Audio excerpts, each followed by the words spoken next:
Hi. ഈ അച്ചാച്ചൻ എന്നെ കുറിച്ച് ready to cook Easter special nuggets എങ്ങനെയാണ് കുക്ക് ചെയ്യുന്നത് നമുക്ക് നോക്കാം. നമ്മുടെ നഗ്ഗറ്റ്സ് ഇവിടെ റെഡി ആയിട്ടുണ്ട്. ഇനി നമുക്ക് എണ്ണയ്ക്കകത്തിട്ട് വറുത്തെടുത്ത് കഴിഞ്ഞാൽ പരിപാടി കഴിഞ്ഞു.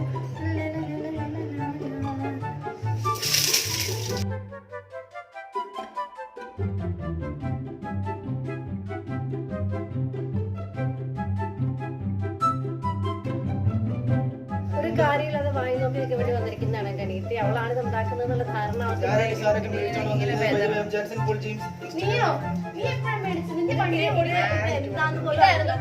പേരാണ് ഇവിടെ ഉള്ളത്. അവനായിരുന്നു ഡ്രൈവർ, ഞങ്ങളാണ് വണ്ടി ഓടിച്ചത്.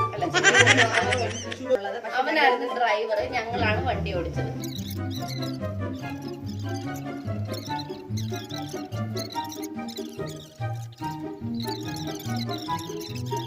നഗ്ഗറ്റ്സിന്റെ അവസാന ഘട്ടത്തിലേക്ക് കടക്കുകയാണ്. നമ്മളിത് ഡെക്കറേറ്റ് ചെയ്തുകൊണ്ടിരിക്കുകയാണ്. ഈ ഡെക്കറേറ്റ് ചെയ്യുന്ന സമയത്ത് വളരെ കഴിക്കാൻ നാണല്ലോ മനുഷ്യന്മാരെ. നമ്മൾ നഗ്ഗറ്റ്സ് ഡെക്കറേറ്റ് ചെയ്തുകൊണ്ടിരിക്കുകയാണ്. സവോള റീത്താക്കിയിട്ട് ഇതിനകത്തേക്ക് ഇട്ട് കൊടുക്കണം. നമ്മുടെ ഈസ്റ്ററിന്റെ കൃഷി ഇങ്ങനെയാണ്. സവോള